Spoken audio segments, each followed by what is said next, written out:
Maintenant, on va aller dans une autre étape.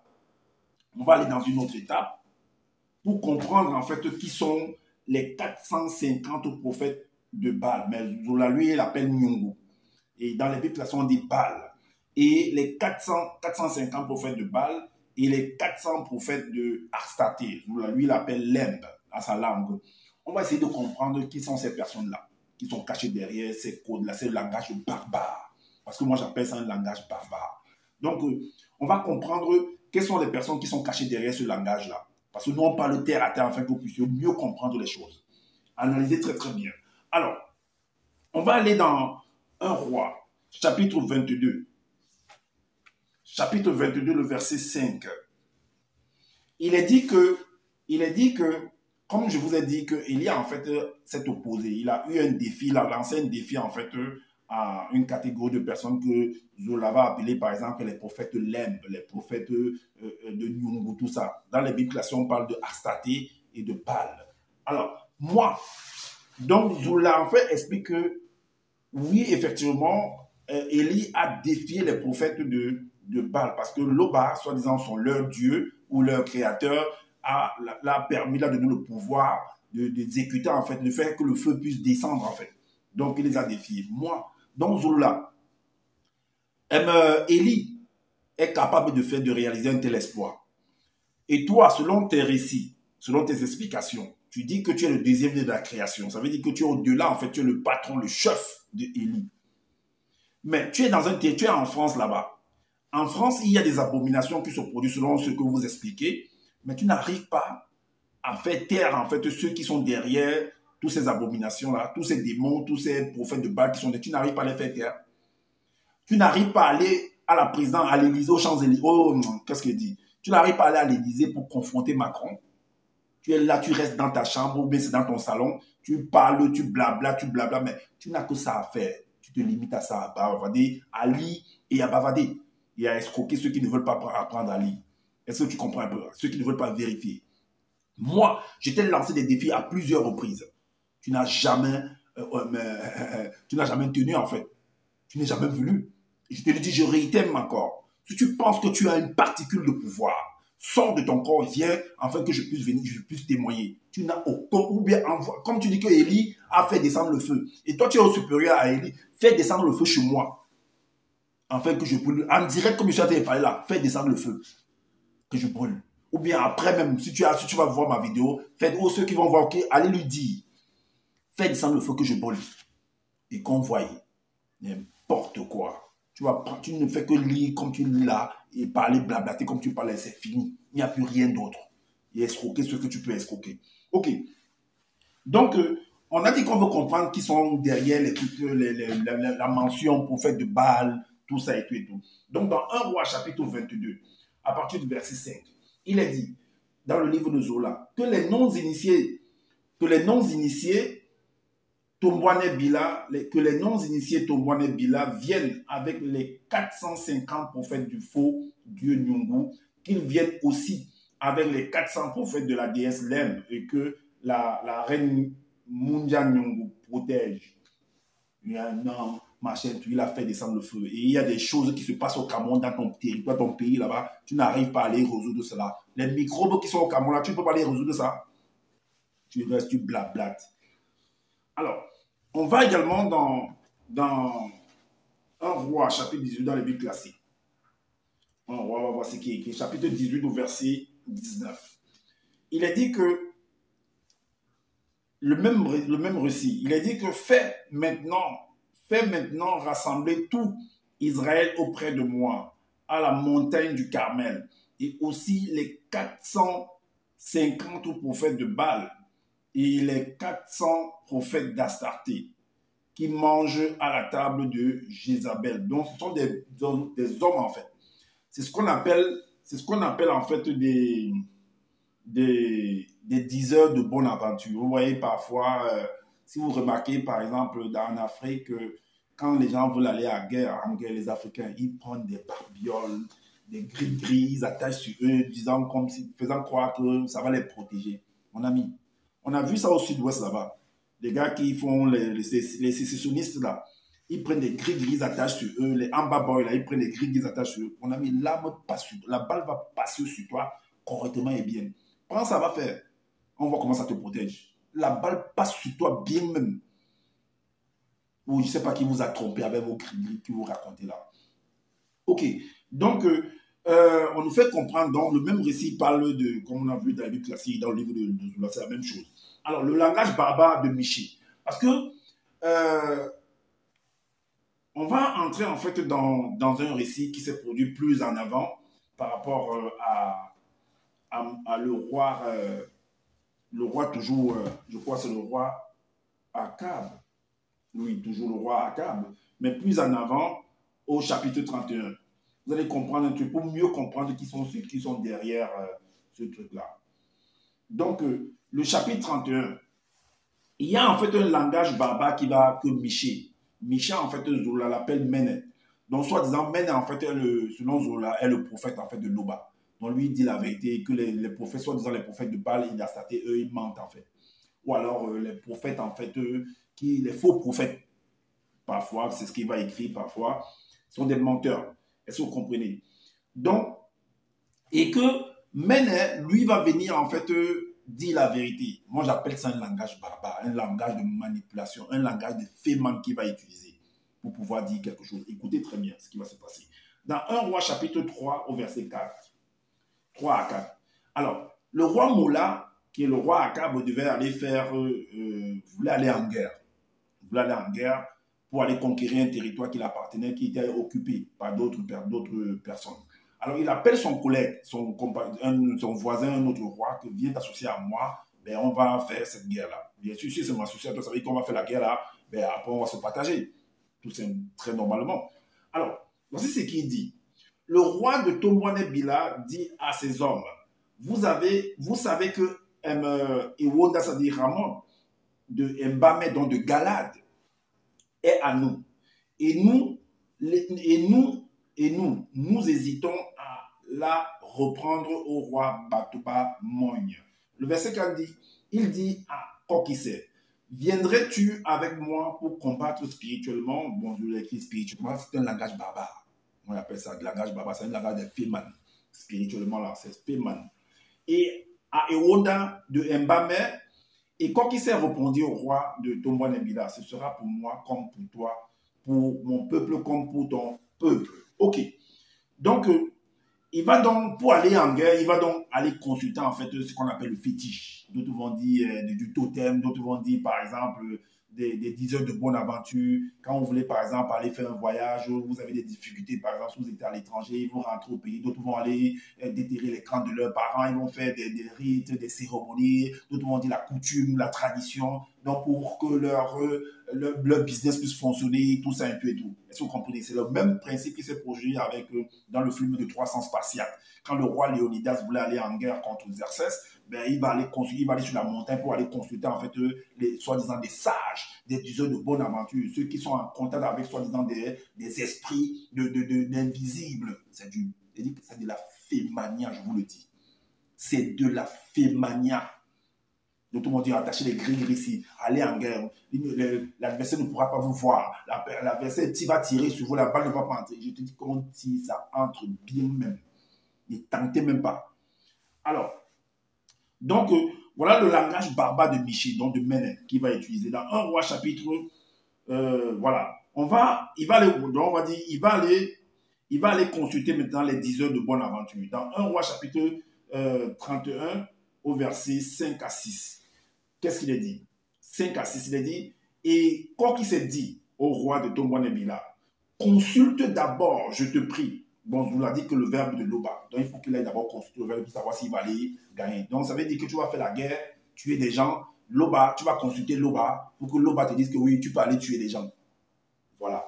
Alors, le verset 6 nous dit que le roi de Tombouane-Bila réunit alors les faux prophètes au nombre de. Je l'ai dit que c'est des faux prophètes. Donc, il a réuni en fait des personnes qui, dans le pays, qui ont la vision, en fait, qui lancent par exemple des coris, qui ont des boules de cristal, des boules magiques, d'autres qui ont par exemple le sable, ouais, comment il y a d'autres, dans l'Afrique orientale là-bas, ils font du sable, des musulmans parfois font ça, ils font du sable, ils regardent et tout et tout. D'autres ils lancent des coris, d'autres ils regardent dans l'eau, d'autres ils ont beaucoup de choses en fait. Alors, il dit, le roi de Tombouane-Bila réunit les faux prophètes au nombre de 400. Donc, il les appelle les faux prophètes, ces personnes-là. Il leur demanda, irai-je à Ewonda de Mbame, donc en Galade, pour combattre spirituellement, ou dois-je y renoncer? Donc, la façon dont vous voyez là, la vision que vous avez, quand vous voyez le truc là, les tactiques que vous avez, tout, vous connaissez, vous avez l'expérience, vous voyez que non, si je m'en vais en guerre, là, je peux réussir, je peux gagner la bataille. C'est ce qu'il veut savoir. Alors, on va entrer donc chacun va, on va entrer donc, on va aller donc dans 1 roi, chapitre 22 au verset 6. Toujours dans les Bibles classiques. 1 roi 22 au verset 6. Dans les Bibles classiques, il est dit quoi? 1 roi 22 au verset 6. Il est dit que, 22 au verset, il est dit, le roi d'Israël assembla les prophètes au nombre d'environ 400. Il leur dit, irai-je attaquer Ramoth en Galade ou dois-je y renoncer? Et ils répondirent, monte et le Seigneur te livrera le Seigneur la livrera entre les mains du roi. Donc voilà ce qu'on lui a dit, vas-y, tu gagneras ta bataille. Alors, dans 1 roi, dans le livre de Zola, 1 roi chapitre 31 au verset 7, il est dit, mais donc, quand ils étaient en train de parler, ils étaient en train de prédire, de dire des choses par rapport à ces gens-là qui étaient auprès du roi, disaient. Alors, le roi, par contre, qui est le voisin de roi Mola, lui, il va plutôt remarquer quelque chose. C'est ce qu'il va dire dans le livre de Zoula. On dit, mais quand il s'est senti au-dedans de lui que tous ces prophètes-là, tous ces hommes-là, en fait, montaient et il dit, n'y a-t-il ici aucun autre prophète de Loba par qui nous pourrions le consulter? Nous pourrions le consulter. Donc pour le roi Moula, ces hommes-là, ces 400 hommes-là étaient considérés comme les prophètes de Loba. Parce que en écoutant en fait le langage de Kokisser, donc ça veut dire que mais tu trouves le notre prophète de Loba. Parce que ceux-ci, je crois qu'ils sont en train de raconter des bêtises en fait. Ok, voilà pourquoi Mene va entrer dans un jeu. Celui qu'on appelle Miché, il va entrer dans un jeu, il va entrer sur le terrain en fait. Ce sera son moment de gloire. Entre en jeu sur le terrain, donc il va utiliser en fait un langage de Féman, un langage barbare, pour un langage de manipulateur. Et c'est ce que Zoula fait. Voici ce qu'il va dire. Dans 1 roi chapitre 31, au verset 5. Ce qu'il va dire, en fait, c'est les choses qu'il est en train de voir, c'est ce qu'il a vu et ce qu'il a entendu. C'est ce qu'il va dire, il va raconter, mais dans une autre façon, dans un langage vraiment manipulateur. Est-ce que vous voyez? Un langage barbare, un langage de féman. Voici ce qu'il a dit. Parce que tout cela, que ce soit ceux-là que l'autre appelle les prophètes, les faux prophètes, tout ça et tout, les 400 qu'il a appelés là, c'est des gens qui sont à la quête de l'argent. Ce sont des gens qui cherchent de l'argent. Donc, quitte à t'envoyer dans le trou, lui, son problème, c'est l'argent. Est-ce que vous voyez? Et c'est ça, en fait, le truc de Zoula.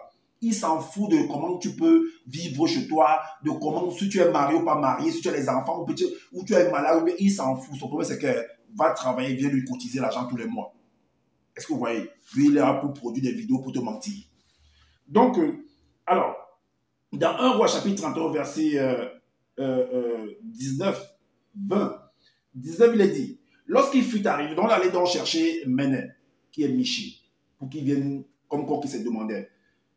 Lorsqu'il fut arrivé vers le roi, celui-ci lui dit, Méné, devons-nous aller attaquer Ewonda en Mbame ou devons-nous y renoncer? Le verset 20, il dit, Méné répondit, je ne vois pas les yeux de mon esprit. Mais c'est quoi ce langage? Donc tu viens avec, tu le devant quelqu'un, tu dis que je ne vois pas les yeux de mon esprit. C'est quoi ça, cette conversation-là? Je vois. Donc ça veut dire que moi, je te fais appel, tu viens vers moi. Dis-moi, tu commences à me dire, moi, je ne vois pas les yeux de mon esprit. C'est quoi ça, cette façon de commencer un langage? Je ne vois pas les yeux de mon esprit. Une grande partie de non-initiés de Tombouane Bila dispersés, il utilise en fait un langage que j'ai l'habitude de dire dans mon intro, que nos pères, nos mères dans les temps d'autrefois ont toujours eu à utiliser. des proverbes, des dictons, des énigmes, en utilisant également les éléments de la faune et de la flore pour pouvoir appuyer leur dire. C'est ce qu'il est en train de faire là. Je vois par les yeux de mon esprit une grande partie de non-initiés de Tombouan et Bila d'Israël, c'est-à-dire dispersés sur les montagnes comme les brebis perdues qui n'ont point de berger. Ces non-initiés n'ont point de berger, que chacun retourne dans sa maison. Donc, on peut dire que tout ce que vous êtes en train de faire là, c'est du blab, c'est du n'importe quoi. Ça ne va pas marcher en fait. C'est ce que moi je vais vous dire que ça va marcher. Il continue en disant à partir du verset 22 et 24. Alors, vu que il va expliquer en fait un phénomène que lui l'a vu en fait autour du roi, qui se produisait autour du roi. C'est ce qu'il va expliquer là. Au verset 22, il dit que Émène dit, écoute donc, j'ai vu Satan, le mauvais esprit, assis sur son trône, et tous les anges déchus se tenaient auprès de lui, à sa droite et à sa gauche. Mais il a vu ça où? C'est la scène c'est le décor en fait qu'il y a autour du roi en fait. Mola et Kokise. Et tous ces hommes qu'il appelle que les faux prophètes sont ceux qui sont autour de lui en train de parler. Vous allez voir ça. Vous allez comprendre. Alors, à la suite, il dit, le verset 24, il dit, alors, Satan, quand tous ceux-là étaient autour de Satan, voici ce qu'ils sont en train de faire. Alors, chacun disait, au verset 24, on a dit à partir du verset, on a dit le verset 22. Voilà, chacun se disait en fait, les anges déchus, qui trompera en donnant la mauvaise idée à Mola au roi pour qu'il aille attaquer en montant à Iwanda en Mbame et qu'il tombe sur le champ de bataille. Le verset 24 nous dit que les anges déchus, donc c'est-à-dire les anges déchus, c'est-à-dire si on revient en fait terre à terre, c'est les faux prophètes là dont il parle, qui étaient autour de Kokise et de Mola. Proposaient ceci, les anges déchus proposaient ceci, l'autre cela.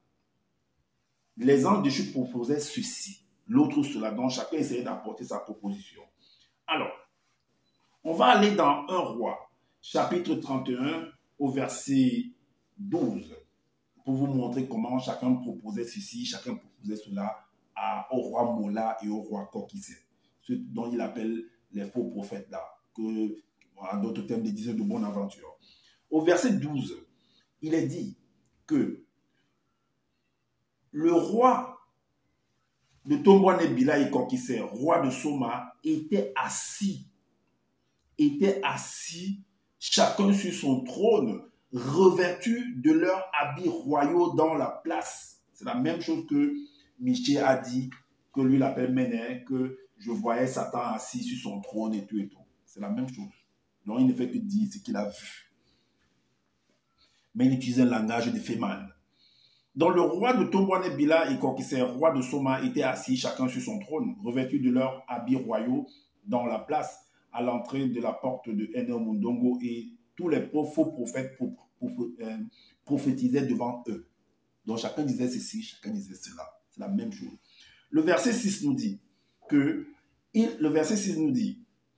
ils dirent, monte, l'entité livrera la ville aux mains du roi. Donc voilà un qui a dit, ils sont dit, monte, vas-y, tu vas gagner. Le verset 13 dit, et Loya, Sédécia, fils de Ben-Emas, Moussango, c'est des Cananan, qui Nahanan, s'était fait des cornes de fer. Et il dit, c'est peut-être son amulette là-bas. Alors, d'autres ils ont souvent un bâton, on dit que le bâton, le bombe, tout ça et tout. D'autres ont souvent le chasse-mouche, d'autres ont souvent une canne. Donc, ils appellent ça le bâton, un peu comme le bâton de Moïse en fait. Alors, donc c'était fait des cornes de fer. Et il dit, ainsi parle le verbe de Loba. Avec ces cornes, tu frapperas spirituellement les bateaux jusqu'à les détruire. Voilà un autre qui apporte sa proposition. C'est la même chose que Men est en train de dire. Le verset 15 nous dit quoi? Et tous les faux prophètes prophétisaient de même en disant, monte à Iwanda en Mbame, tu auras du succès. Et l'entité la livrera sous la puissance du roi. C'est ce que l'autre est venu expliquer. Alors, donc vous voyez qu'en fait, ceux qui se cachent derrière les 450 prophètes de Nyungu, ou bien de Baal, ou bien les 400 prophètes limbes qui est Astarté, en fait, c'est des hommes comme toi, des femmes comme toi, comme la nécromancienne que Saül, le roi Saül est allé consulter, en fait. C'est la même chose, c'est des hommes sur la terre. Maintenant, vu que dans le récit, sur le sujet, parce que c'est une bataille qui se produit, et c'est en Afrique de l'Est, et vous allez remarquer, si vous partez consulter en fait les récits, dans Google en fait, vous allez comprendre que c'est une zone en fait en Afrique où il y a eu trop de guerres. Jusqu'aujourd'hui, il y a trop de guerres. C'est pas pour dire qu'ailleurs il n'y a pas de guerres. Et les guerres là, les conflits là en fait ont entraîné beaucoup de dégâts là-bas et ça continue à avoir. Récemment, pas longtemps, il y a eu je crois que c'est en Éthiopie en fait, en Éthiopie là-bas où il y avait la guerre là-bas où il y avait des divisions, et ainsi de suite, des rebelles qui entrent en jeu, d'autres vont les appeler, ils vont les donner le nom des terroristes, et ainsi de suite. Donc, il y a des différents noms pour qualifier en fait tous ces genres de personnes. Alors,